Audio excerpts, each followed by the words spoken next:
Olá, eu sou a Nadiara Pereira, meteorologista da Climatempo, e em nome da Cooper te trago as atualizações da previsão do tempo para a região sul do Brasil.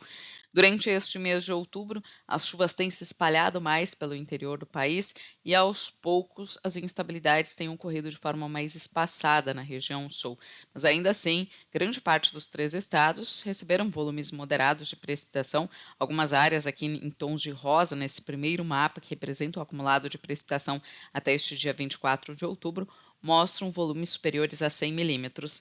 No mapa de desvio da precipitação, observamos que grande parte da região ainda não recebeu volume suficiente para atingir a média do mês de outubro. Algumas áreas pontuais entre o norte gaúcho, sul paranaense, áreas litorâneas também, aqui da região sul e o extremo sul do Rio Grande do Sul, é que receberam volumes mais próximos da normalidade ou até ligeiramente acima da média.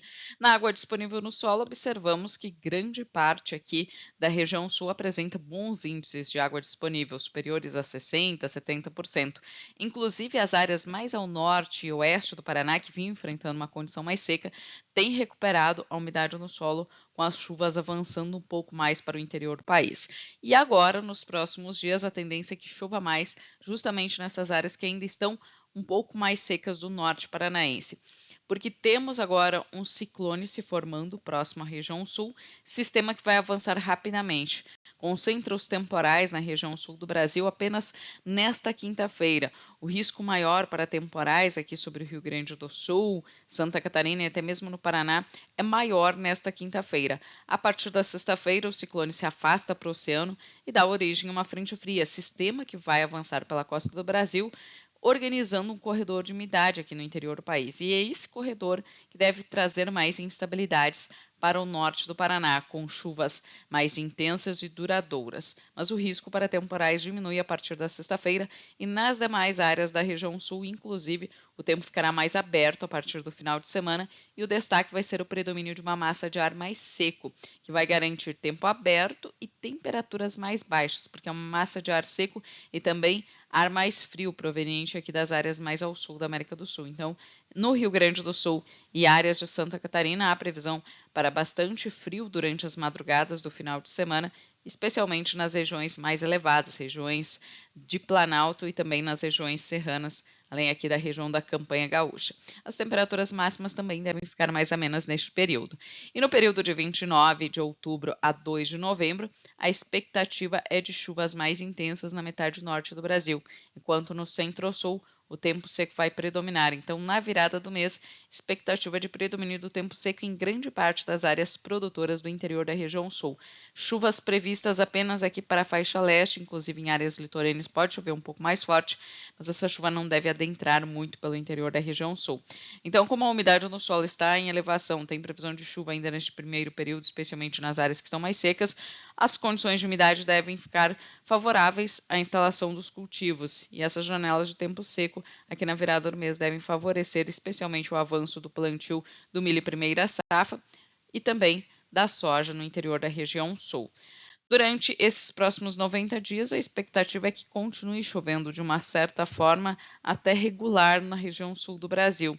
Apesar da expectativa da intensificação do resfriamento no Oceano Pacífico Equatorial, uma condição que normalmente favorece redução das chuvas no sul do país, nós vamos observar que ao longo dos próximos períodos ainda tem previsão para bons volumes de precipitação que vão ajudar na manutenção da umidade no solo. O que deve acontecer é que a longo prazo, principalmente no verão, os episódios vão começar a ficar um pouco mais espaçados, aumenta o risco para a ocorrência de alguns períodos de veranico, mas não há indicativo para uma estiagem, para um corte muito acentuado das precipitações.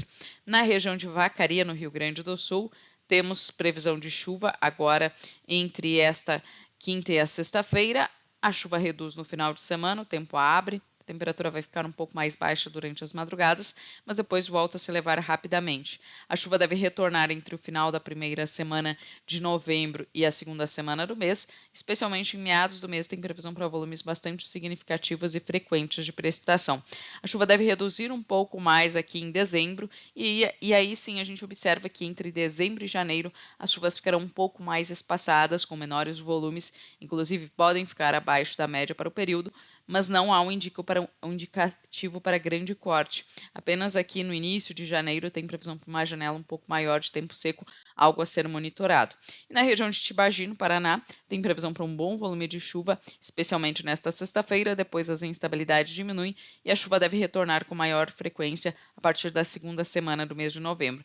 Entre novembro, dezembro e janeiro observamos certa regularidade das chuvas, apenas alguns períodos aqui de espaçamento, mas não há um indicativo também de corte muito significativo.